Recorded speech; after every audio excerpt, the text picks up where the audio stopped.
மருதாணி நம்ம வச்சுக்கிறது வேல்யூ ஆடட்னு நான் சொல்லுவேன். எப்படின்னா, இந்த மேக்கப் போடுறதோ இல்ல நெயில் பாலிஷ் வச்சுக்கிறதோ கூட ஒரு ஒரு லெவல்ல வந்து நம்மள ஃப்ரெஷ்ஷா காட்டிக்குது அப்படின்னாலும் ஒரு குட்டிய ஒரு ஆடம்பரம் கூட வச்சுக்கலாம்னு வைங்களேன். ஆனா இந்த மருதாணி வேல்யூ ஆடட்.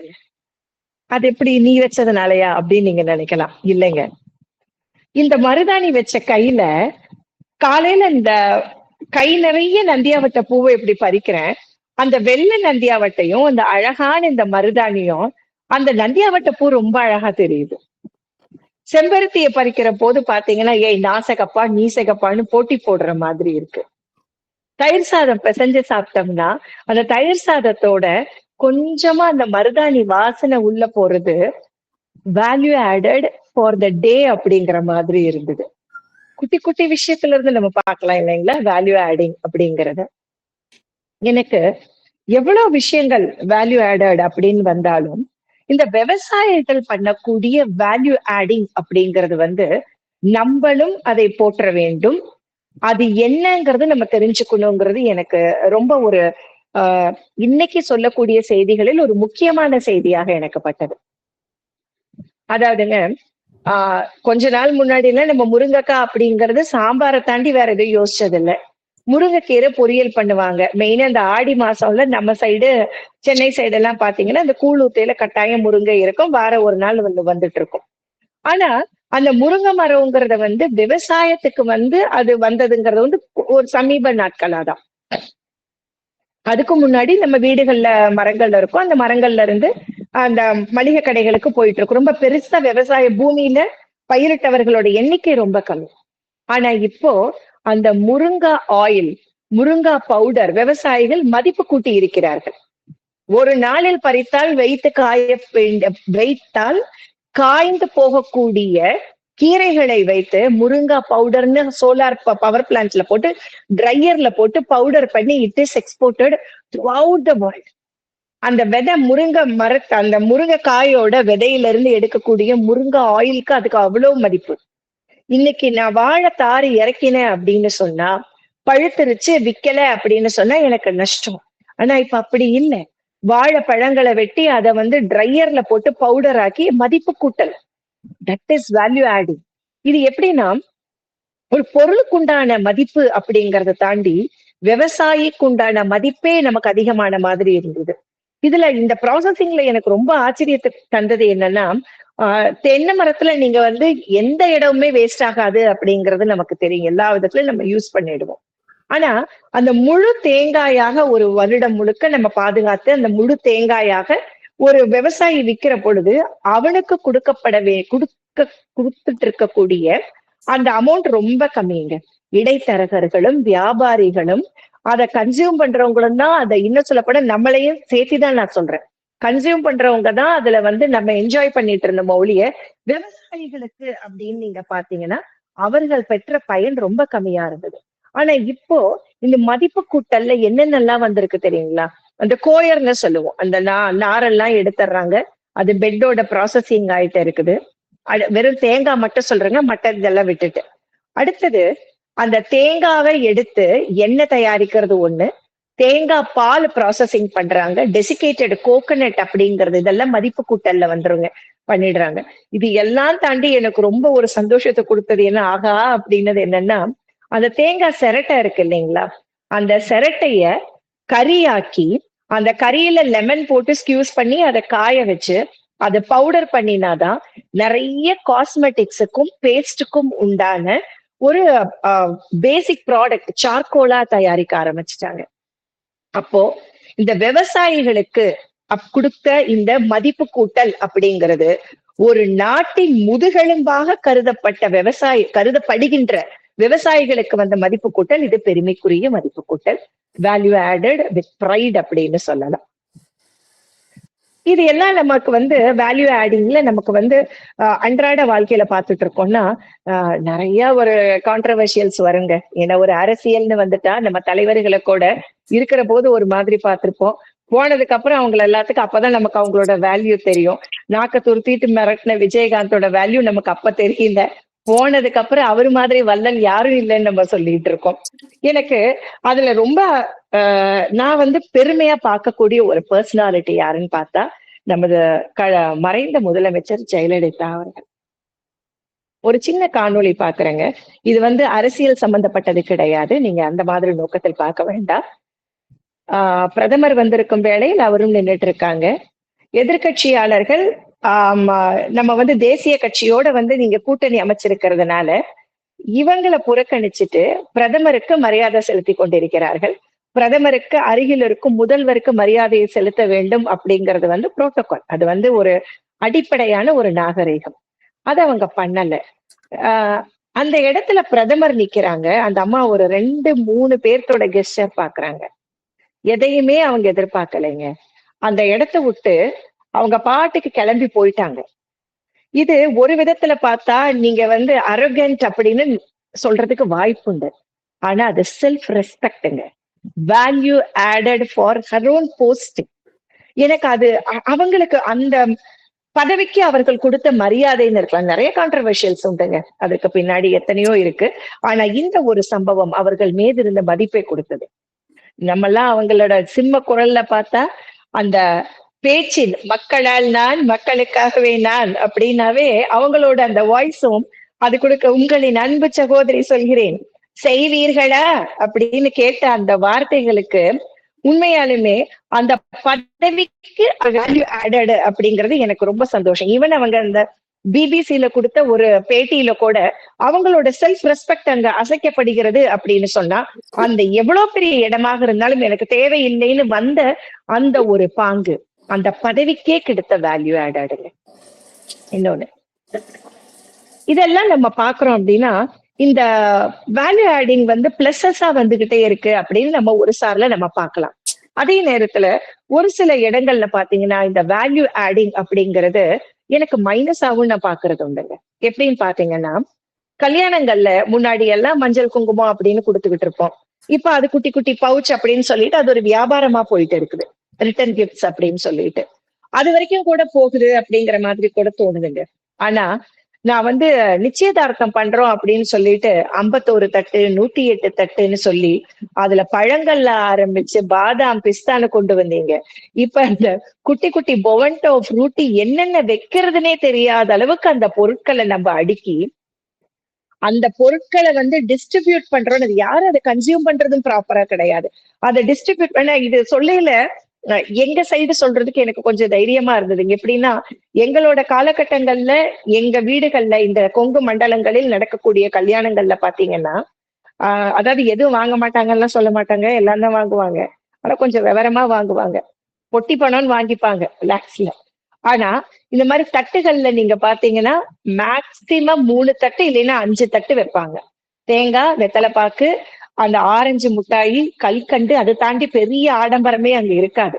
எனக்கு 95கள்லயே நம்மளோட சென்னை சைடு வந்து இந்த வரிசை வைக்கிறது அப்படிங்கறது பாக்குறதுக்கே எனக்கு பயமா என்னடா அது இவ்வளவு பொருட்களை இப்படி கொடுக்குறாங்க, என்னங்க பண்ணுவீங்கன்னு கேட்டேன். இவ்வளவு எடுத்து என்ன பண்ணுவீங்க இதெல்லாம்? நாங்க எல்லாத்துக்கும் பங்கிட்டு கொடுப்போம். எனக்கு இது யாரோ ஒருத்தங்க இப்பவும் நான் சொல்றேங்க, யாரோ ஒருத்தர் வந்து அவங்க கையில இருக்கு என்னால செய்ய முடியும் அப்படிங்கறதுக்காக வைக்கிறத நம்ம இப்படி பேச வேண்டிய அவசியம் இல்லை. அவர்களுக்கு திறமை இருக்குது வைக்கிறாங்க. ஆனா அதோட அது நின்னுட்டா பரவாயில்லைங்க. நீங்க இப்பவும் நீங்க கவனிச்சு பாருங்க, இந்த லோவர் மிடில் கிளாஸ் ஃபேமிலியில இருக்கக்கூடிய நம்ம வீடுகள்ல வேலை செய்ய வர்றவங்க கூட இதே வேலைய பண்ணுவாங்க. குறைஞ்சது 21 தட்டு நாங்க வைக்கலைன்னா மரியாதை இல்லைமாங்க. எந்த விதமான ஒரு சிந்தனைகளை நாம் அவர்கள் விதைக்கிறோம். இதுதான் உனக்கு நல்லதுன்னு அந்த வேல்யூ ஆடிங்ல நீங்க போய் பண்ற வேல்யூ ஆடிங் இது வந்து இந்த இடத்துல வேல்யூ ஆடிங்னு கூட நம்ம சொல்ல முடியாதுங்க. ஆடிங் த வேல்யூன்னு சொல்லலாம். நீங்க இஷ்டத்துக்கு எதையாவது ஒண்ணு பண்ணிட்டு எல்லாரோட குழப்பங்களையும் பண்றீங்க. இன்னும் ஸ்பெஷலி என்ன சொல்ல போனா அந்த சீர்தட்டை சும்மா கூட நீங்க வைக்கிறது இல்லை. அதுல என்னமோ ஒரு டெக்கரேஷன்ங்கிறாங்க, பிளவர்ஸ்ங்கிறாங்க, எல்லாமே ட்ராஷ் பண்ணி குப்பைக்கு தாங்க போகுது. சோ ஒரு சில இடங்கள்ல சாதாரணமா வைக்கக்கூடிய தட்டை நாங்க அலங்காரம் பண்ணி we are adding value அப்படின்னு சொல்லிட்டு அடுத்தவர்களுக்கு அழுத்தத்தை தயவு செய்து கொடுக்காதீர்கள். அந்த இடத்துல இந்த வேல்யூ ஆடிங் அப்படிங்கிறது ஒரு சில இடங்களில் அது நெகட்டிவா போகுது. இன்னொன்னு எனக்கு இந்த இந்த சிஸ்டம்ல வந்து வேல்யூ ஆடிங்ல ஒரு சில விஷயங்கள் வந்து பெருசா தெரியுங்க. எப்படின்னு பாத்தீங்கன்னா, ஆஹ் ஒரு பெரிய அங்கீகாரம் கிடைச்சிருச்சுன்னு வைங்களேன், அந்த ஒரு டாபிக் வந்து நமக்கு வந்து ஆஹா அப்படின்னு இப்படி தட்டி கொடுக்கிற மாதிரி ஆயிடும். ஒரு சின்ன சம்பவம் உங்களில் பல பேருக்கு தெரிந்திருக்கும். ஆஹ் காஞ்சியை தலைநகராக கொண்டு ஆட்சி செஞ்ச ராஜசிம்ம பல்லவ மன்னன் வந்து ஒரு கோவில் கட்டியிருக்கார். அந்த கோவில் கட்டி கும்பாபிஷேகம் பண்ணலாம் அப்படின்னு சொல்லிட்டு குடமுழுக்குன்னு சொல்லுவோம் இல்லைங்களா, குடமுழுக்கு கும்பாபிஷேகம் பண்ணலான்னு தேதி குறிக்கிறார். அந்த தேதி குறிக்கும் வேளையில் என்ன நடக்குது அப்படின்னு பாத்தீங்கன்னா, ராஜாவோட கனவுல அரச சிவபெருமான் இருந்தல் இருக்கிறார். அந்த மாதிரி இந்த டேட்ல நீங்க வைக்க வேண்டாம், வேற ஒரு கும்பாபிஷேகத்துக்கு நான் அதே நாள்ல போக வேண்டி இருக்குது, அதனால நீங்க தேதிய மாத்தி வைங்க அப்படிங்கிறார். என்னடா அது, இவ்வளவு பெரிய கோவில் நம்ம இத்தனை போராட்டம் பண்ணி கட்டிட்டு இருக்கோம், இங்க வந்து நமக்கு ஈக்குவலா எங்கன்னு அது சொல்ற போது அவர் கரெக்டா சொல்றாரு. திருநின்ற ஊர்ல நான் வந்து ஒரு கோவில் கும்பாபிஷேகத்துக்கு போகணும்னோடையும், காஞ்சிபுரமும் திருநின்ற ஊரும் ரொம்ப பெரிய வித்தியாசங்கள் வரக்கூடிய டிஸ்டன்ஸ் இல்ல, அவ்வளவு அருகில நம்ம கட்டப்பட்டிருக்கு, ஒரு கோவில் நமக்கு தெரியாம போச்சா, ஒரு அரசனுக்கு தெரியாம போச்சான்னு அவருக்கு ஒரே கன்ஃபியூஷன் ஆகும். திருநின்ற ஊருக்கு போறாரு. திருநின்ற ஊருக்கு போயிட்டு என்ன கோவில் கட்டி இருக்குது, என்ன நடந்திருக்குதுன்னு தேடி பார்த்தா அப்படி ஒரு கோவிலே கிடையாது. எந்த மக்களை கேட்டாலும் இல்லைங்களா அந்த மாதிரி எல்லாம் எந்த கோவிலும் கட்டலையேனோனையும் இவருக்கு அவரோட பக்தி மீதே ஒரு சந்தேகம் வந்துருது. என்னடா அது, இறைவன் நம்மளோட கனவுல வந்து நமக்கு பிரதிஷ்டையாக்கி சொன்ன ஒரு விஷயம் இன்னைக்கு இல்லைன்னு ஆயிடுச்சா அப்படின்னு சொல்லிட்டு என்ன பண்றாரு, அந்த ஒரு எண்ணங்களையே தேடிட்டு இருக்கிற போதுதான் பூசலடிகளார் அப்படிங்கிற ஒரு நாயன்மாரை சந்தித்த ஒரு வாய்ப்பு அவருக்கு கிடைச்சது. அப்போ பூசலடிகளார் சொல்றாரு, அவர் வசதி வாய்ப்பு இல்லாதவர், ஆனால் இறை மீது பெரும் ஆவலும் பக்தியும் காதலும் கொண்டவர். அவருக்கு வந்து நம்ம ஒரு கோவில் கட்டணும்ட்டு ஒரு ஆசை. நம்மளா வீடு கட்டுறதே பெரிய விஷயம், கோவில் கட்டுறது சின்ன விஷயமா?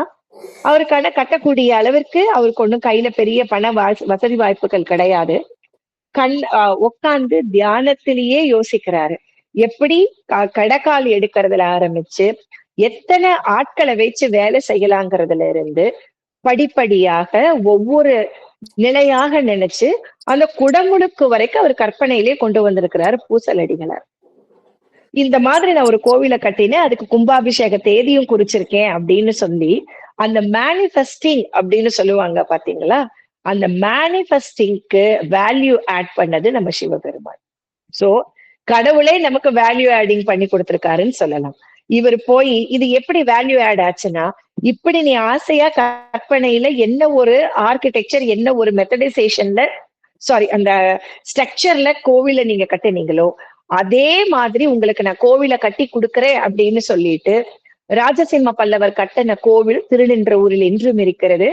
அந்த கோவில்ல எழுந்தருளி இருக்கும் சிவனுக்கு பேரு இருதயாலீஸ்வரர் அப்படின்னு நம்ம சொல்லுவோம். மனசுல நினைச்சதுனால இருதயாலீஸ்வரர்னு அந்த இறைக்கு பெயர். இன்னைக்கு வந்து ஹார்ட்ல ஏதாவது ப்ராப்ளம் இருந்தாலும் நீங்க போய் பாருங்க அப்படின்னு சொல்ற அளவுக்கு அந்த ஸ்தலம் நமக்கு புண்ணியம் பெற்றது. அதாவது இது இறை ஒரு பக்தனுக்கு கொடுத்த வேல்யூ ஆடிங் அப்படின்னு நம்ம சொல்லலாம். இதுல எனக்கு அடுத்தது இறைக்கு அடுத்தது சொன்னோம் அப்படின்னா, இறை ஞாபகம் வந்தோடனே நம்ம குருக்கள் ஞாபகத்துக்கு வந்துருவாங்க இல்லைங்களா, நம்ம டீச்சர்ஸ். ஒரு டீச்சர் ஒரு ஸ்கூலுக்கு வராங்க, காலேஜ் வராங்க அப்படின்னா அவங்களோட கடமை, அவங்களுக்கு எதுக்கு சம்பளம் கொடுக்குறாங்க, அந்த பாடத்தை எடுத்தா அவங்களுக்கு மாசமான சம்பளம், அந்த சிலபஸை அவங்க கவர் பண்ணி ஆகணும். அந்த பசங்க வந்து சரியான ரிசல்ட் அவங்களுக்கு கொடுத்திருந்தா அதுக்கு ஒரு மரியாதை. இதுக்கு மேல அவங்களுக்கு ஒண்ணும் பெருசா எதுவும் வராது. ஆனா அந்த 90கள்ல இப்பெல்லாம் சொன்னா சண்டைக்கு வந்துருவாங்க, நமக்கு அது ஒரு பொற்காலம் மாதிரி. பத்மாவதினு ஒரு சயின்ஸ் மிஸ் இருந்தாங்க, அவங்கதான் எங்களோட கிளாஸ் மிஸ். 10th நினைக்கிறேன், நான் 10th ஸ்டாண்டர்ட் படிக்கிற போது. அப்போ அந்த அடலசன்ட் பீரியட் இல்லைங்களா, அப்போ இந்த ஏதாவது ஒரு டிஸ்ட்ராக்ஷன்ஸ் இந்த பிள்ளைங்களுக்கு வந்துகிட்டே இருக்கும். பெற்றோர்கள் வந்து கூப்பிட்டு இந்த மாதிரி நடந்துக்கணும்னு இந்த மாதிரியான டாபிக் அவ்வளவு சுலபமா பேசாத காலகட்டம் அது. கரெக்டா இருக்கணும்னு மிரட்டுவாங்க, உருட்டுவாங்க, எல்லாம் பண்ணுவாங்க. அந்த டாபிக் உள்ளார இன்ட்ரிகேட்டடா போய் எதுவும் சொல்ல மாட்டாங்க. அந்த ஒரு காலகட்டத்துல நான் பார்த்த மேம் தான் அவங்க பத்மாவதி. வருவாங்க கிளாஸ்க்கு, அவங்க பேசுறதே ரொம்ப வித்தியாசம் இருக்கும். எல்லாம் கிளாஸ் எல்லாம் எடுத்து முடிச்சிருவாங்க. முடிச்சிட்டு பேர் சொல்ல மாட்டாங்க, எந்த பொண்ணு எது எதுவுமே சொல்ல மாட்டாங்க. இப்படி கை இப்படி இடுப்புல வச்சுப்பாங்க. ஆளுகளையும் பாரு, அவளுகளையும் பாரு, காதுல ஒரு ஜிமிக்கி, கண்ணுல இப்படி ஒரு மை, ஒரு தொங்கட்டான், கழுத்துல மணி, அப்படியே ஒரு பார்வை, கண்ணை தோண்டிடுவேன். புரியுதா? படிக்கிறதுக்கு வர அப்படி முடிப்பாங்க. எங்களுக்கு அதுக்கு எப்படி ஸ்டார்ட் பண்ணி எப்படி முடிப்பாங்கங்கிறது எங்களுக்கு ஒரு மனப்பாட செயல் மாதிரி மனசுல பதிஞ்சிரும். எல்லாம் சொல்லி முடிச்சுட்டு ஆளுகளையும் பாரு, அவளுகளையும் பாரு அப்படின்னு முடிப்பாங்க. ஏதாவது நீங்க என்ன வேணாலும் சொல்லுங்க, இந்த அன்னிச்சை செயல் மாதிரி இந்த ரெக்கார்டட் வாய்ஸ் இங்க நின்னுட்டு எங்கேயாவது பளபளன்னு ட்ரெஸ் பண்ணிட்டு பெப்பரக்கான்னு பார்த்தோம்னா கூட எனக்கு அந்த வேர்ட்ஸ் வந்துரும் அந்த காதுல. சோ இது என்ன சொல்லுவேன்னா, she had added value more than a teacher.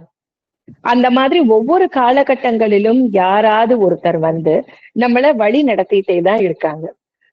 அந்த மாதிரி ஒரு பதவி தாண்டி தன்னோட பணிகளை செய்தவங்க அந்த ப்ரொஃபஷனுக்கு ஆடட் வேல்யூ கொடுத்தவங்க அப்படின்னு நம்ம சொல்லலாம்.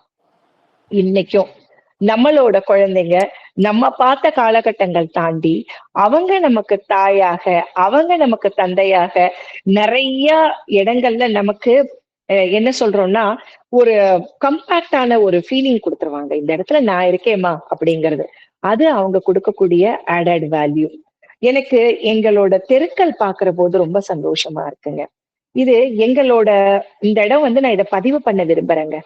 நம்ம ஊர்கள்ல நம்ம பார்க்கக்கூடிய பார்வைக்கும் இவர்கள் இந்த ஊரை பார்க்கக்கூடிய பார்வைகளுக்கும் வித்தியாசம் இருக்கிறது. அதாவது ஒரு முறை கமல்ஹாசன் அவர்கள் கூட பிரச்சாரத்தின் போது சொல்லியிருந்தாங்க, சுகாதாரத்திற்கு பேர் போன ஒரு ஊராக ஈரோடும் அதை சுற்றியுள்ள கிராமங்களையும் சொல்லியிருந்தாங்க. யூ ஒன்ட் பிலீவ்ங்க, இந்த இடத்துல இந்த சாணி மொழுகிறதுங்கிறத வந்து ஒரு கரெக்டான ஒரு ஹேபிட்டா வச்சிருப்பாங்க. எப்படின்னா சாணினா முழுசா சாணியும் மொழுக மாட்டாங்க. அதுல ஒரு ட்ரிக் ஒண்ணு பண்ணுவாங்க. மஞ்சகோப்பின்னு ஒண்ணு இருக்கும். அதுவும் சாணியும் சரி ஈக்குவலா கலந்துருப்பாங்க. சுண்ணாம்பு இருக்கு இல்லைங்களா, இன்னைக்கும் அதை வாங்கிட்டு நல்லா சுடு தண்ணியில கலந்து கரை கட்டுறதுன்னு சொல்லுவாங்க. அவங்க எல்லார் வீடு வாசல்களையும் பாத்தீங்கன்னா கரை கட்டி கரெக்டா அந்த சாணி போட்டு மொழுகி இருப்பாங்க. இது எந்த அளவுக்கு வரும் அப்படின்னு நீங்க பாத்தீங்கன்னா, கவர்மெண்ட் போட்டிருக்கக்கூடிய அந்த தார் ரோடு இருக்கு இல்லைங்களா, அந்த ரோடு வரைக்கும் இதை கவர் பண்ணிடுறாங்க. Almost all the families and all the houses. இதுவும் நீங்க வில்லேஜ் சைடு போய் நீங்க பாத்தீங்கன்னா அந்த காங்கிரீட் ரோடு போட்டிருப்பாங்க இல்லைங்களா, பஞ்சாயத்துல போடக்கூடிய காங்கிரீட் ரோடு, அவங்க வீட்டு வாசல்ல இருக்கக்கூடிய ரோடுகளுக்கும் அந்த சாணி போட்டு மொழுகி வச்சிருக்காங்க. ஒரு தூசு ஒரு துப்பு இல்லைங்க.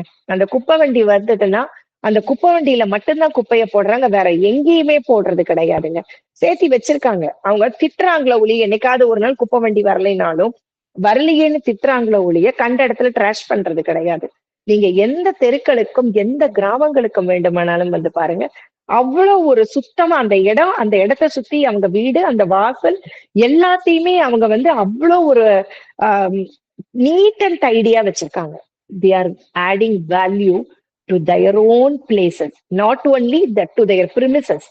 அவங்க பிரிமிசஸ் தாண்டி அதை தாண்டி இருக்கக்கூடிய ஊர்களுக்கும் அவர்கள் மதிப்பு கொடுப்பதால் வேல்யூ ஆடிங் வந்து இந்த இடத்துல அவங்க வீடு தாண்டி அந்த ஊருக்கும் கொடுக்கறது ரொம்ப சந்தோஷமா இருக்குது. இந்த செடிகளுமே நீங்க பாருங்க, எல்லா இந்த கிராமங்கள்ல வந்து நகரமாக மாற்றப்பட்ட இடங்கள்ல நீங்க பாத்தீங்கன்னா ஃபுல்லா இந்த கவர்மெண்ட் வச்சிருக்கிற மரங்களை அவ்வளவு அழகா மெயின்டைன் பண்ணியிருக்காங்க. எல்லா மரங்களும் நீங்க பாத்தீங்கன்னா இயற்கை சூழ்ல அழகா இருக்குது. இது நம்ம நாட்டுக்கு நம்ம கொடுக்கக்கூடிய மரியாதை. ஏன்னா நம்ம இந்த இடத்துல இருந்து ஸ்டார்ட் பண்ணாவே எல்லாமே கரெக்ட் ஆயிடுற மாதிரி இருக்கும். இப்படி ஒவ்வொருவரும் ஒவ்வொரு விதத்தில் நம்ம வந்து வேல்யூ ஆடிங் அப்படிங்கறத நம்ம சின்ன சின்ன செயல்களுக்கு நம்ம கொடுத்துக்கிட்டே வரோம் அப்படின்னு சொன்னா வாழ்க்கையும் சரி நமது நாட்களும் சரி ரொம்ப மதிப்பு கூடியதாகவும் நாமும் மதிப்பு மிக்கவர்களாகவும் இருப்போம் என்பதில் எந்தவித ஐயமும் இல்லை என்று சொல்லி இந்த அருமையான வாய்ப்பிற்கு நன்றி கூறி அமர்கிறேன். நன்றி.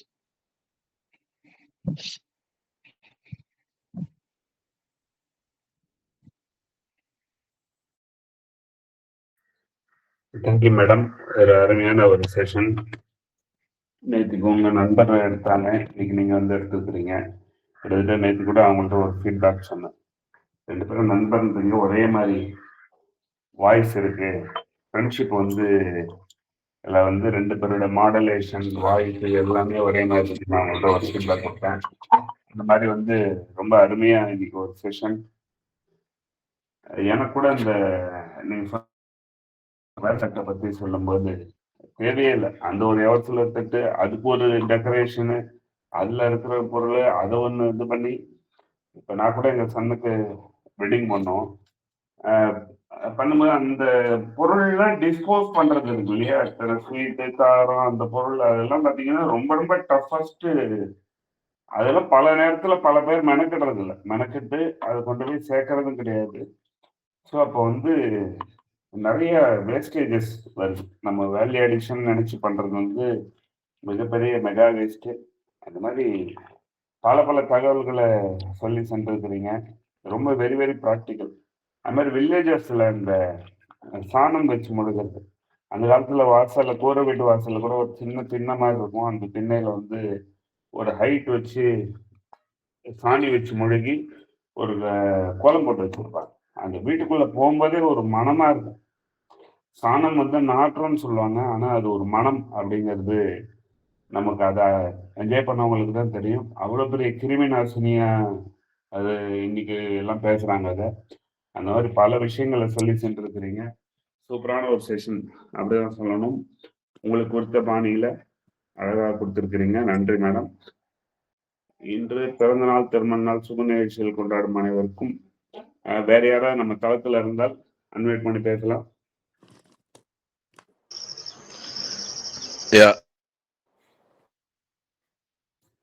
சொல்லுங்க சார். பிறந்த நாள், திருமண நாள், சுப நிகழ்ச்சிகள் கொண்டாடுறவங்க இருந்தீங்கன்னா சொல்லலாம், நம்ம வாழ்த்துக்கள் தெரிவிப்போம். அப்படி இல்லாத பட்சத்துல நம்ம உலகில் திருமண நாள், பிறந்த நாள், சுப நிகழ்ச்சிகள் value adding, you are adding value my dear தோழி. அதாவது ஒரு இனி ஒரு காலை பொழுதுல நம்ம வந்து நம்ம காலை கடமைகள் எல்லாம் செஞ்சுக்கிட்டு வேலையெல்லாம் பார்த்துட்டு இருக்கும்போது ஏதோ ஒரு எஃப்எம் ரேடியோல நம்மளுக்கு பிடிச்ச ஒரு பாட்டோ ஒரு ஒரு தகவலோ சொல்லும்போது, அட ஆமால நம்ம வீட்லயும் இது மாதிரி நடந்திருக்கு அப்படின்னு சொல்லிட்டு அந்த பொழுதே அன்னைக்கு வந்து ரொம்ப சுபமா அமையும். ஆஹா இன்னைக்கு ரொம்ப அது அமிதாப் பச்சன் கூட சொல்லியிருக்காரு, நம்ம போடுற பிளேலிஸ்ட விட இதுல எஃப்எம் ரேடியோலயோ இல்ல ரேடியோல தூர்தர்ஷன்லயோ இதுலயோ போடுற ஒரு பாட்டுல வர நம்மளுக்கு பிடித்த ஒரு பாட்டு வரும், நம்மளுக்கு பிடித்த ஒரு செய்தி வரும்போது அதை கேட்டோம்னா அது என்னமோ நம்மளுக்கே வந்து அந்த பிரபஞ்சம் சொன்ன மாதிரி ஒரு சந்தோஷம் வரும் பாத்தீங்களா. அது வந்து அதுக்கு ஈடு இணையே இல்லை. பிரேமி சொன்ன ஒவ்வொரு வார்த்தைகளும், அதாவது ரமேஷ் சார் நேத்தே சொல்லிட்டு இருந்தாரு, என்ன இந்த 2 பேரும் ட்வின்ஸ் மாதிரி, அவங்க பேசுறது உங்கள மாதிரி இருக்கும், நீங்க பேசுறது அது. யாரோ கூட பிரேமியும் இதே ரிலேட் பண்ணியிருக்காங்க, உங்களன்னு நினைச்சிட்டு என்கிட்ட வந்து பேசிட்டு இருந்தாங்க அப்படின்னு சொல்லிட்டு. இந்த மாதிரி விஷயங்கள்லாம், அதாவது எனக்கு வந்து கூட பிறந்த சகோதரி இல்லை. இந்த மாதிரி சொல்லும் போது எனக்கு ரொம்ப சந்தோஷமா இருக்கும், ஆஹா அப்படின்னு சொல்லிட்டு. பிரேமி இதுக்காகவே நீங்க ஒரு ட்ரீட் தரீங்க, சென்னைக்கு வரீங்க, நம்ம வந்து வெளியில போறோம், ஓகேவா? சொல்லிட்டே தான் இருக்கோம் 2 வருஷமா, எங்கேயும் வெளியில போறதில்ல. உங்களுடைய சொற்பொழிவுல இருந்து நான் எடுத்துக்கிட்ட விஷயம் வேல்யூ ஆடிங். எவ்வளோ சின்ன சின்ன விஷயத்தையும், அதாவது சின்ன சின்ன ஆசை, ரஹ்மான் சொன்ன மாதிரி சின்ன சின்ன விஷயத்துலலாம் நம்ம சந்தோஷப்படுறது, சின்ன சின்ன விஷயத்துலயும் எவ்வளோ வேல்யூ ஆடிங் நம்ம வாழ்க்கையிலயும் இருக்கு. அப்படின்றத ஒரு கூமாப்பட்டியில இருந்து ஆரம்பிச்சு கூமாப்பட்டின்னு சொன்னோன்னே ஃபர்ஸ்ட் ஃபர்ஸ்ட் அதை நான் கேட்கும்போது, என்ன கூமாப்பட்டின்னு எல்லாம் சொல்லிட்டு இருக்காங்க அப்படின்னா, அம்மா கூமாப்பட்டி தெரியலையாம்மா உங்களுக்கு? அந்த இடத்துல எனக்கு ரொம்ப ஷேம்ஃபுல்லா போயிடுச்சு. என்ன இது எல்லாரும் கூமாப்பட்டி கூமாப்பட்டி, கொம்மம்பட்டி பிரியாணின்றானுங்க. ஏதோ ஒரு பட்டி ஆலடி பட்டியா காஃபி, திடீர்னு பார்த்தா அப்படியே மஷ்ரூம் ஆட்டம் தெருக்கு தெரு வந்துருச்சு. ஆலடி பட்டியா, எங்க இருந்துடா வரீங்க நீங்கெல்லாம் அப்படின்ற மாதிரி மூளைக்கு மூளை வந்தது. இந்த ஒரு கூமாப்பட்டி திடீர்னு வந்திருக்கே அப்படின்னு சொல்லி பார்த்தா, அப்புறம் நான் தென்காசி குற்றாலம் போகும்போது அது வந்து ஒரு அழகிய கிராமம், ரொம்ப அழகா இருந்தது. அத நினைச்சு பெருமையா இருந்தது. அந்த ஒரு ஒரு ஆளு அவருடைய அவருடைய ஹர்ட், அதாவது செல்ஃப் ரெஸ்பெக்ட், நீங்க சொன்னீங்க பாத்தீங்களா, செல்ஃப் ரெஸ்பெக்ட ஒரு தோழன் வந்து ஹர்ட் பண்ணும்போது, நீ குற்றாலத்துக்கு என்ன கூட்டிட்டு போல, ஒரு 300 ரூபாய் கம்மியா இருக்குன்னு நீ என்ன கூட்டிட்டு போல, வா நான் கூமாப்பட்டிய பெருமைப்படுத்தி காட்டுறேன்னு சொல்லிட்டு அவனோட சொந்த கிராமத்தை அவன் வந்து பெருமைப்படுத்தி இப்ப ஊர் ஃபுல்லா, வேர்ல்டு ஃபுல்லா மேம் சொன்ன மாதிரி எல்லாருமே வந்துட்டு இருக்காங்க. அந்த மாதிரி அரசியல் ஜெயலலிதாவை நான் வந்து எப்படி பார்ப்பேன்னா, ஒரு ஸ்பாயில்டு ஸ்பாயில்டு பிராட் அப்படின்னு கூட சொல்லலாம் அவங்கள. அதாவது காதலுக்காகவும் அன்புக்காகவும் ஏங்கின ஒரு பணக்கார வீட்டு குழந்தை அவங்க. செல்வாக்கு மிக்க ஒரு குழந்தை, தனக்கு வேண்டியது கிடைக்கலன்னா எந்த லெவலுக்கு வேணாலும் போகக்கூடியவங்க. அந்த மாதிரி, அதாவது அவங்க வந்து நினைச்சதை சாதிக்கக்கூடியவங்க. அடம் பிடிச்ச கழுதைன்னு சொல்லுவாங்க, சாரி. அவங்கள, அதாவது அடம் பிடிச்சு அது வேணும்னா எனக்கு வேணும், இன்னைக்கு நைட்டே வேணும்னா வேணும். ஒரு ஸ்வீட் கேட்டாங்களாமா அவங்களுடைய அசிஸ்டண்ட்ட.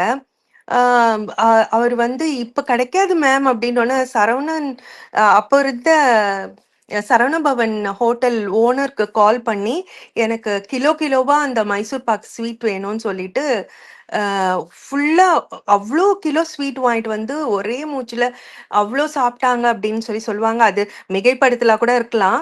ஆனா அவங்கள்ட்ட இருந்து நான் வேல்யூ அடிங்க இன்னைக்கு நான் எடுத்துக்கிட்டது, அவங்களுடைய செல்ஃப் ரெஸ்பெக்டை நம்ம எங்கேயும் விட்டு கொடுக்க கூடாதுன்றதை எவ்வளவு அழகா அவங்க வந்து சொன்னாங்க. இதே மாதிரி ஒவ்வொரு விஷயமும் பிரேமி வந்து நான் அவங்கள பார்த்து நான் வேல்யூ ஆட் பண்ணிக்கிறது, ஒரு சிம்பிளிசிட்டி, அவங்கள்ட்ட ஒரு சிம்பிளிசிட்டி இருக்கும், ஒரு பாந்தமான சாந்தம் இருக்கும். அவங்கள பார்த்தா ஒரு பீஸ் ஆஃப் மைண்ட் கிடைக்கும் இவங்கள பார்த்தா அப்படின்ற மாதிரி ஒரு ஞானி லெவல். இப்ப கூட பாருங்க, வெண்பட்டு வெண் உடை தான் உடுத்திட்டு இருக்காங்க. ஸோ அவங்கள்ட்ட இருந்து நான் வந்து எவ்ரிடே வேல்யூ ஆட் பண்ணிட்டே இருக்கேன் என்னுடைய இதுல. ஸோ வாழ்க வளமுடன். நான் நிறைய நேரம் எடுத்துக்க விரும்பல, அப்புறம் எல்லாரும் மத்தவங்க எல்லாம் என் தோழிக்காக மட்டும் நிறைய பேசுறேன்னு சொல்லிட்டு நினைப்பீங்க. நம்ம தனியா பேசிக்கலாம் பிரேமி. எப்பயும் போல ரொம்ப சிறப்பா பேசுனீங்க. வாழ்க வளமுடன். உங்களுடைய பப்ளிக் ஸ்பீக்கிங் பணியும் சிறக்க என்னுடைய வாழ்த்துக்கள். நன்றி, வணக்கம். Thank you Kavitha madam. சொன்ன மாதிரி உங்க தோழிக்காக நிறைய பேசுறீங்க அப்படின்னு எல்லாரும் சொல்லுவாங்கன்னு சொன்னீங்க. ஆனா உண்மை அதுதான், உங்க தோழிக்காக தான் நீங்க எப்பவுமே நிறைய ஃபீட்பேக் கொடுப்பீங்க. பரவாயில்ல, உங்க நட்பு வாழ்க. சிவசங்கரி மேடம், நீங்க பேசுங்க. அனைவருக்கும் நற்புலரியின் காலை வணக்கம். கவிதா மேம் வந்தாலே கலகலன்னு இருக்குது, ஒரு ஆக்டிவா. நேற்று மேம்க்கு ஃபீட்பேக் சொல்ல முடியல, கொஞ்சம் லேட்டாக தான் கிளாஸ் ஜாயின் பண்ணேன். மேம் வந்தாலே இன்ட்ராக்டிவா கலகலன்னு இருக்கும், அது ஒன்றும் பாசிட்டிவ் வைப்ஸாக இருக்கும், நல்லா இருக்கும் கவிதா மேம்து. பிரேமலதா மேம் நல்லா பேசுனீங்க. நல்லா அந்த கூமாப்பட்டையில ஆரம்பிச்சு அந்த ஸ்வீட்டோட பேரெல்லாம் என்னன்னு ஆச்சரியப்படுற மாதிரி இருந்துச்சு. ஆனா அது எல்லாமே சிம்பிள் ஸ்வீட்டு, அந்த நேம்லயே வேல்யூ ஆட் ஆகுதுங்கிறது நான் ரொம்ப ஒரு விஷயம்தான் மேம். அதே மாதிரி ஜெயலலிதாவோட செல்ஃப் ரெஸ்பெக்ட் பத்தி சொன்னீங்க. முருங்கா ஆயில், முருங்கா அதோட இது எப்படி வேல்யூ ஆட் ஆகுதுன்னு சொல்லியிருந்தீங்க. எல்லாமே ஆச்சரியமா இருந்துச்சு, எப்படி வேல்யூ ஆட் ஆகுது பாரு, நம்ம தான் எதுவுமே தெரியாம இருந்திருக்கோம் அப்படிங்கிற மாதிரி இருந்துச்சு. அப்புறம் சிவபெருமானே வந்து அந்த இது இறை இறை கோயில் கட்டியறதுக்கு வேல்யூ எப்படி ஆட் பண்ணாங்கன்னு சொல்லியிருந்தீங்க. ரொம்ப நல்லா இருந்துச்சு மேம் செஷன், ரொம்ப இன்ட்ராக்ஷனா இருந்துச்சு. Thank you so much ma'am. Thank you ma'am, thank you. வாழ்த்துக்கள், கங்க்ராச்சுலேஷன் மேம்.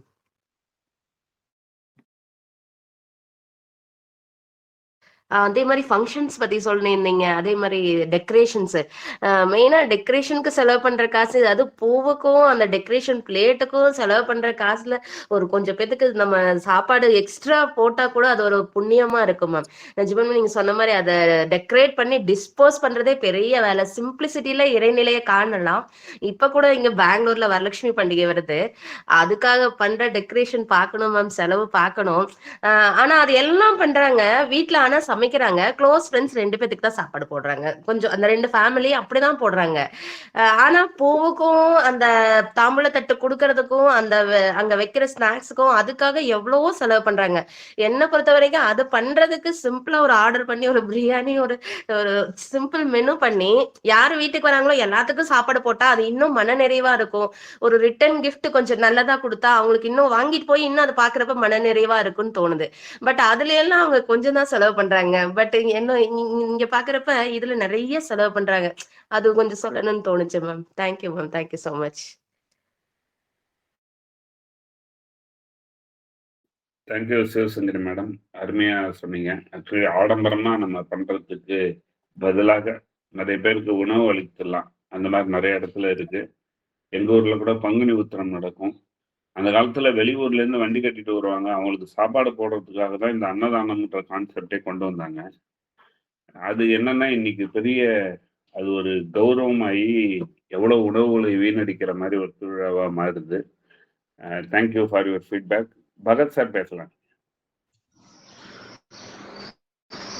அனைவருக்கும் காலை வணக்கம். என் வாய்ஸ் கேக்குதுங்களா? ஃபர்ஸ்ட் கிளாஸா கேக்குது சார். ஆக்சுவலி 2 வாரம் முன்னாடி தான் பிரேமலதா மேடம் பேசினாங்க. அப்போ நான் வந்து கேட்டுக்கல.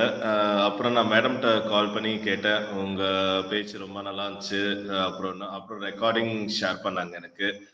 அப்புறம் அவங்களும் நானும் இன்ட்ரடியூஸ் பண்ணோம். நல்லா கான்வர்சேஷன் போயிடுச்சு. இந்த ஜானி படத்துல நடிகர் ரஜினிகாந்த் வந்து எப்படி நடிகர் ஸ்ரீதேவிட்ட ஒரு தீவிர ஃபேன் ஆனாங்களோ, அதே மாதிரி எனக்கு அவங்க ஒரு நல்ல ஃபேனா மாறினாங்க. அது ஒரு உண்மையில நல்ல கான்வர்சேஷன், நல்ல ஒரு ஃப்ரெண்ட்ஷிப் எங்களுக்குள்ள ஒரு நல்ல வர்ச்சுவல் லெவல்ல வந்தது. இன்னைக்கு அவங்க ஸ்பீச் கேட்ட ரொம்ப நல்லா இருந்துச்சு. நிறைய பாயிண்ட்ஸ் நமக்கே தெரியாத ஒரு வேல்யூ ஆடட் பாயிண்ட்ஸ்லாம் அவங்க ஷேர் பண்ணியிருந்தாங்க. ரொம்பவே அருமையா இருந்துச்சு, பயனுள்ளதாகவும் இருந்துச்சு. சரி, எல்லாரும் பேசுற மாதிரி ஏஐ பத்தி பேசுவாங்களோ, அதாவது ஆர்டிபிஷியல் இன்டெலிஜென்ஸ் பத்தி பேசுவாங்களோ அப்படின்னு நினைச்சேன். பட் அதையும் தாண்டி நேச்சுரலா ஒரு பண்டைய காலத்துல அன்றாட வாழ்க்கையில யூஸ் பண்ற விஷயங்கள்லாம் வந்து வேல்யூ ஆடடா சொன்னது ரொம்பவே நல்லா இருந்துச்சு. ஸோ ஓவரால் இந்த செஷன் ரொம்பவே நல்லா இருந்துச்சு, உங்க செஷன். ஸோ வாய்ப்பேற்ற நன்றி கூறி விடைபெறுகிறேன். தேங்க்யூ பகத் சார், அருமையான ஃபீட்பேக் கொடுத்தீங்க. வீரசேகரன் சார் நீங்க பேசலாம். அன்பு கிழமைய உங்க உரையை ஆரம்பிக்கணும். அன்பு கிழமைய சோதரர்கள் சோதரிகள் உங்கள் அனைவருக்கும் இனிய நட்புலரி வணக்கங்கள். அம்மா, இன்று நீங்கள் எப்படி மாறி இருக்கிறீர்கள், எத்தனை அவதாரம் எடுத்திருக்கிறீர்கள் என்பதை என்னை பார்க்கின்ற பொழுது இதயம் கலக்கின்றது, மகிழ்கின்றது. கையிலே மருதாணி அறிந்து கைவண்ணம் மட்டும் காட்ட முடியும் என்பதை தாண்டி சொல்வண்ணமும் காட்ட முடியும் என்பதை நிரூபித்து விட்டீர்கள். எத்தனை எத்தனை பாயிண்டுகள் எண்ணி பார்க்கிறேன். இது Kalaignar tone, joke apart. Value addition சொல்றப்ப எவ்வளவு சொன்னாங்க. நான் இப்ப வேல்யூ அடிஷன் சொல்றேன். நீங்களும் கவிதா அக்காவும் நீங்களும் மட்டும் சென்னைக்கு போய் பார்ட்டி நடக்கிறது இல்ல, எங்க எல்லாரையும் அழைச்சிட்டு போய் கூமாப்பட்டியில பார்ட்டி கொடுக்குறீங்க. கூமாப்பட்டிக்கு எங்க எல்லாரையும் அழைச்சிட்டு போய் நீங்க பார்ட்டி எல்லாம் கொடுக்கறது மட்டும் பார்த்துட்டு வர்றதுக்காக கேட்கல. அங்க அந்த சாணத்துல இதையும் சுண்ணாம்பையும் கலந்து தூய்மைப்படுத்தி அங்க அந்த கோலம் இடுறாங்க இல்லையா, அவங்கள யாரெல்லாம் கொஞ்சம் முதியவர்களோ அவர்கள் கால்களில் வணங்கி வர வேண்டும் என்பதுதான் எங்கள் எண்ணம். ஏன்னா still it is a value in that. Still there is a value in that. Value addition அதுதான். நான் கரூருக்கு என்னுடைய பெண் வீட்டுக்கு போறப்ப வாக்கிங் போறதுக்கு ஒரு தெருவுக்கு நான் வந்து அந்த மாரியம்மன் கோயில் இருக்கிற அந்த தெரு ஜாவர் ஸ்ட்ரீட்டுக்கு போறதுக்கு ரொம்ப என்ன இதுனாலும் போகணும்னு ஆசைப்படுவேன். அதுக்கு main reason, whether you believe or not, இந்த ஒரு ரீசன் தான். வயதான அம்மாக்கள் எல்லாம் இன்னமும் அந்த சாணத்தை கரைச்சு போட்டு கோலம் போடுறத அப்படியே மெல்ல நின்று பார்த்துக்கிட்டு மனசுல அவங்க கொஞ்சம் என்னை விட, எனக்கு அகவை 72 மட்டும்தான் ஆகுது.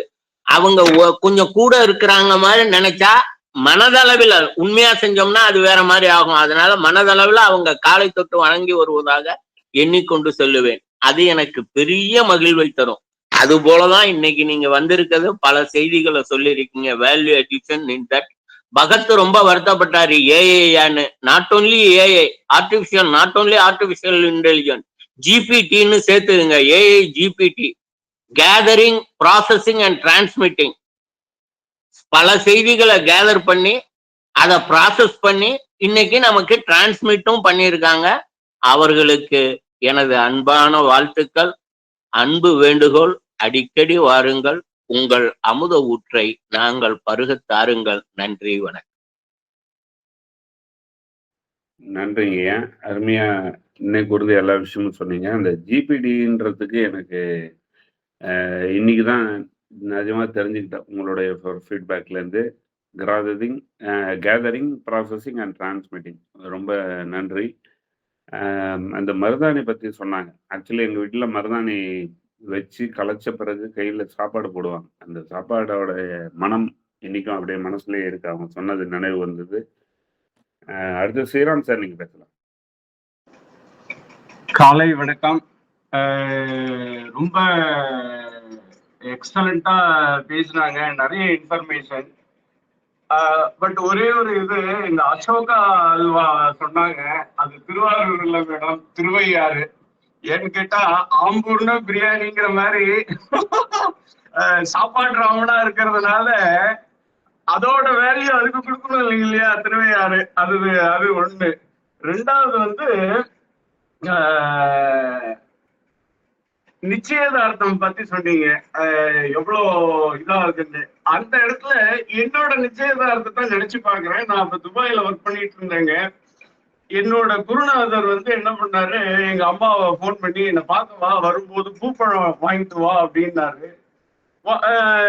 என்னோட ஒய்ஃபு வந்து கரூர் தாங்க. அவங்க குருநாதர் வீட்டுக்கு வந்துட்டாங்க.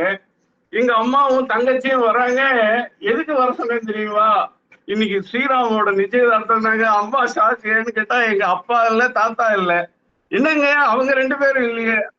அப்பா அவர் சொன்னாரு, அவன் எனக்கு பெர்மிஷன் கொடுத்துருக்கான், இதுல உனக்கு ஏதாவது ஆட்சேபனை இருக்கா? அதாவது எதுக்கு சொல்றேன், குருன்னு ஒருத்தர் இருந்தாருன்னா லைஃப்ல he can make and break anything. இந்த சொசைட்டினாலதான் நிறைய நம்ம வந்து we are spending many things தான். நமக்கு இருக்கிறவங்க ஸ்பெண்ட் பண்றது தப்பு இல்லை, இல்லாதவங்க கடன் வாங்கி பண்றதுதான் எவ்வளவு வழியை கொடுக்குது. ஒரு சொசைட்டிக்காக people are spending beyond their capacity. So அதையும் நினைவு கூறுறதுக்கு நீங்க ஒரு காரணமா இருந்திருக்கீங்க மேடம். அப்புறம் திருநின்ற ஊர் பூசலை நாயனாரை பத்தி தெரியுங்க.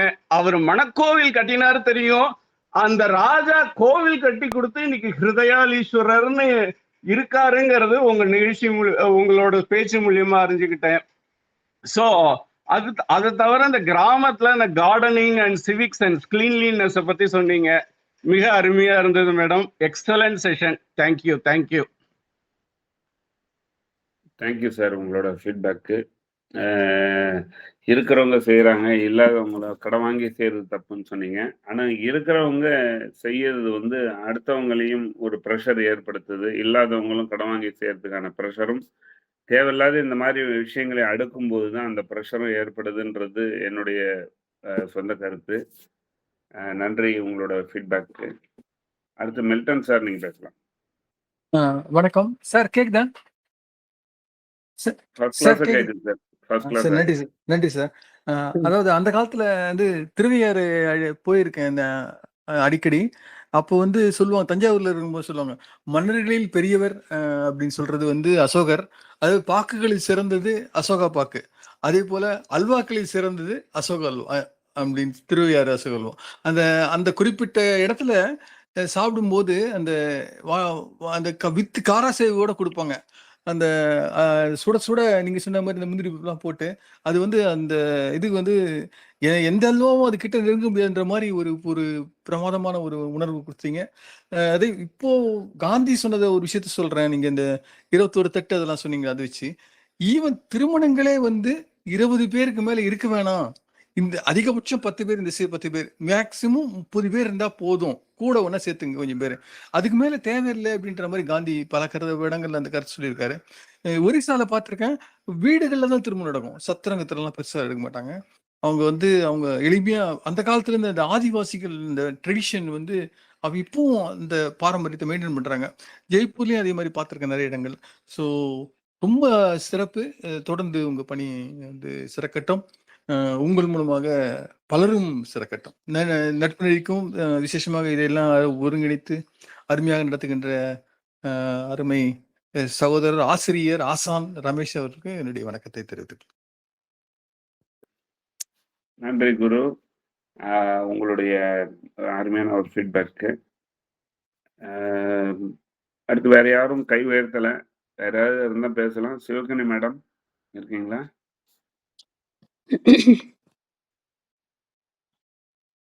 சொல்லுங்க மேடம். அனைவருக்கும் காலை வணக்கம் மேம். இன்னைக்கு மதிப்பு கூட்டல் நிச்சயமா மதிப்பு கூடியிருக்கு அப்படின்னு தான் சொல்லணும். ஏன்னா ஒவ்வொரு சின்ன சின்ன விஷயங்களும் நம்ம எங்கெல்லாம் மதிப்பை கூட்டுறோம் அப்படின்னு சொல்லிட்டு அந்த மதிப்பு கூட்டுறனால அதோட வேல்யூ எந்த அளவுக்கு இருக்கு அப்படிங்கிறது ஒவ்வொரு எக்ஸாம்பிளுமே சிறப்பா இருந்தது. அதுக்கப்புறம் அந்த டீச்சர் சொன்னீங்க, அதுவும் ரொம்பவே யோசிக்கிற மாதிரி இருந்துச்சு. ஏன்னா அந்த நேரங்கள்ல பாத்தீங்கன்னா அவங்க சொல்லும்போது என்னடா இந்த அம்மா இப்படி சொல்லிட்டு போகுது அப்படிங்கிற மாதிரி இருக்கும். ஆனா அந்த ஒரு பாதை தான் இன்னைக்கும் நம்ம இந்த அளவுக்கு இருக்கோம் அப்படின்னா அதுக்கு ஒரு காரணம் அப்படின்னு சொல்லிட்டு சொல்லலாம். ரொம்ப எக்ஸலண்டா இருந்தது மேம். எந்த விஷயம்லாம் சொல்லலாம் மதிப்பு கூட்டுறதுக்கு அப்படின்னு யோசிச்சுட்டு இருப்போம் நம்ம. ஸோ எல்லா விஷயத்துலயுமே இருக்கு, நீங்க பாருங்க தேடி, அது நம்ம எடுத்துக்கிறதுல தான் இருக்கு அப்படிங்கிறத ரொம்ப ரொம்ப அழகா கொண்டு காமிச்சிங்க. உங்களுக்கான வரிகள். கவிதா மேம், சாரி உங்களுக்கு எழுத முடியல நேற்று. சின்ன சின்ன விஷயங்களில் கண்டிடலாம் இன்பமதை, சின்ன சின்ன விஷயங்களில் கண்டிடலாம் இன்பமதை, இணங்கி நாம் செய்திடவே, மரியாதை தேடிடாமல் மதிப்பினை கூட்டிடவே, மரியாதை தேடிடாமல் மதிப்பினை கூட்டிடவே, அறியாத அருட்செயல் அழகாக செய்திடலாம், அறியாத அருட்செயல் அழகாக செய்திடலாம், பெயரிலே சேர்த்திடலாம் பெருமையினை அழகாக, பெயரிலே சேர்த்திடலாம் பெருமையினை அழகாக, முயன்றிடவே எதையுமே முழுமையாய் மாற்றிடலாம், முயன்றிடவே எதையுமே முழுமையாய் மாற்றிடலாம், தென்னையிடம் கற்றிடலாம் தெளிவான கொடையினை, தென்னையிடம் கற்றிடலாம் தெளிவான கொடையினை, உன்னிலே பெருக்கிடவே உயர்ந்திடலாம் நாள்தோறும், உன்னிலே பெருக்கிடவே உயர்ந்திடலாம் நாள்தோறும், இலையினிலே இளஞ்சிவப்பும் இயக்கிடுதே மனத்தினையும், இலையினிலே இளஞ்சிவப்பும் இயக்கிடுதே மனத்தினையும், தலையாய கடமையென தனதாக்கிக் கொள்வோமே, தலையாய கடமையென தனதாக்கிக் கொள்வோமே, ஒழுக்கமதை சொல்லிடவே ஓங்கிடும் குரலிலே, ஒழுக்கமதை சொல்லிடவே ஓங்கிடும் குரலினிலே, இழுக்கு அகற்றி சேர்த்திடவே இமயமாய் உயர்ந்திடலாம், இழுக்கு அகற்றி சேர்த்திடவே இமயமாய் உயர்ந்திடலாம், உன் பெருமை நாட்டிடவே உனக்குள்ளும் தனித்துவமாய், உன் பெருமை நாட்டிடவே உனக்குள்ளும் தனித்துவமாய், என் நன்மையும் நம்மிலே நாளெல்லாம் தோன்றிடுமே, நன்மையும் நம்மிலே நாளெல்லாம் தோன்றிடுமே, உன்னிடத்தை மாற்றிடவே உலகமும் வாழ்த்திடுமே, உன்னிடத்தை மாற்றிடவே உலகமும் வாழ்த்திடுமே, என்னிட மனத்தினில் எழும்பிடுமே கோபுரமாய், என்னிட மனத்தினிலே எழும்பிடுமே கோபுரமாய், மதிப்புகளும் கூட்டிடவே மனங்களும் நிறைந்திடுமே, மதிப்புகளும் கூட்டிடவே மனங்களும் நிறைந்திடுமே, விதியென நினைத்திருந்தால் வியப்புமாய் வந்திடுமே, விதியென நினைத்திருந்தால் வியப்புமாய் வந்திடுமே. வாழ்த்துக்கள் மேம். வாய்ப்பிற்கு நன்றி ரமேஷ் சார். Thank you madam. அருமையா ஒரு கவிதையோட உங்க ஃபீட்பேக் கொடுத்தீங்க. இவங்க நண்பர் கொடுத்துட்டீங்க, அதனால அந்த நண்பருக்கும் போய் சேர்ந்துடும். 2 பேரும் ஒரே ஃப்ரெண்ட்ஸ் தான், தேங்க்யூ அதனால சார். அவங்களுக்கு கொடுக்கலன்னு கவலைப்பட வேண்டாம். மேடம் உங்களுடைய ஏற்புரை வேற யாரும் கை உயர்த்தலாம். லட்சுமி நாராயணன் சார் கை உயர்த்திருக்காரு, நீங்க பேசுங்க சார். அவர் பேசிட்டு மேடம் ஏற்புரை. அனைவருக்கும் காலை வணக்கம் சார். மேடம் அருமையா பேசுங்க சார் அந்த மதிப்பு விடுறத பத்தி. மதிப்பு நீங்க சொன்னீங்க அந்த வேஸ்டேஜ் நிறைய பண்றோம் கல்யாணத்துக்கு எல்லாம், அது உண்மைதான் சார். அது இப்போ போன வாரம் செகண்ட் பார்ட் போயிருந்தேன் ஆக்சுவலா. அங்க வந்து இந்த இஎஸ்சி ஹாஸ்பிட்டலுக்கு போயிருந்தோம் பார்க்கறதுக்கு. அந்த ஹாஸ்பிட்டல் வாசல்ல வந்து இந்த மாதிரி ஃபுட் ஃபார் ஹங்கின்னு போட்டு ஒரு இதை வச்சு டெய்லி வந்து லஞ்ச் வந்து ஃப்ரீயா கொடுத்துருக்காங்க ஆக்சுவலா. இது மாதிரி அதே மாதிரி நான் டெல்லியில இருக்கேன். நான் நேற்று டெல்லியில வந்து எய்ம்ஸ் ஹாஸ்பிட்டல் வழியா போயிட்டு இருந்தேன் ஆக்சுவலா. அங்க பாத்தீங்கன்னா அங்க வந்து இதே மாதிரி ஒரு வண்டியே வருது ஆக்சுவலா. அந்த வண்டியில ஃபுட் ஃபார் ஹங்கின்னு போர்டு போட்டு வேஸ்டேஜ் ஃபுல்லாவே அவன் வந்து வேஸ்ட் பண்ணாம எல்லாருக்குமே வந்து டெய்லி வந்து ஃபுட் கொடுக்குறாங்க ஆக்சுவலா. அந்த மாதிரி நம்ம நிறைய எங்களுக்கு தேவையில்லாத குறைச்சிட்டு நம்ம தேவையானதை பண்ணோம்னா எல்லாருக்குமே அருமையா அது யூஸ்ஃபுல்லா இருக்கும். அது அருமையான கருத்து, நல்ல கருத்து சொன்னாங்க மேடம் ஆக்சுவலா. இன்னும் இந்த மேடம் வந்து ஜெயலலிதா வாய்ஸ் வந்து மேடத்துக்கு ஒரு மதிப்பு கூட்டல் தான் ஆக்சுவலா மேடத்துக்கு. ரொம்ப அருமையா இருந்தது sir. Thank you sir. Thank you Lakshmanan sir for your feedback. Madam உங்களோட ஏற்புரை எடுத்துக்கலாம் சார். இன்னைக்கு ஒரு மிமிக்ரி செஷனே நடந்துச்சு சார். பிரேமலதா ஜெயலலிதானா கருணாநிதி வேற வந்துட்டு போனாரு சார். ஆனா ஆக்சுவலி அவரு பேசுனது வந்து ராதா எம்ஆர் ராதாவை ஞாபகப்படுத்துச்சு கொஞ்சம் குரல். சார் நீங்க என்னுடைய தந்தையும் ஞாபகப்படுத்துனீங்க. ஏன்னா என் தந்தையும் ஒரு தியேட்டர் ஆர்டிஸ்ட். என்ன ஒரு இது மனோகர வசனம்லாம் அப்படி அவ்வளோ அழகா பேசுவாங்க. ஒரு நாள் நான் ரெக்கார்ட் பண்ணி உங்களுக்கு போட்டு காட்டுறேன். அவருக்கும் இந்த தமிழ் மேல பற்று ஜாஸ்தின்றதுனால இதெல்லாம் ரொம்ப நல்லா பண்ணுவாரு. நீங்க வந்து எங்க தந்தையை ஞாபகப்படுத்துறீங்க. நான் சொல்றேன் அவங்கள்ட்ட உங்களை பத்தி. Thank you Premi, you can continue. Thank you. அதாவது வேல்யூ ஆடிங் அப்படிங்கிறது எப்படி ஆகுதுன்னா, இந்த இடத்துல நம்ம பேசி முடிச்சிடுறோம். அதை முடிச்சதுக்கு அப்புறம் நம்ம வார்த்தைகளுக்கு இவ்வளவு வேல்யூஸ் இருக்கா அப்படின்னு யூஆர் ஆடிங் த வேல்யூ அப்படின்னு நான் ரொம்ப சந்தோஷப்படுறேன். இதுவே வந்து நமக்கு ஒரு பெரிய ஒரு உற்சாகங்க.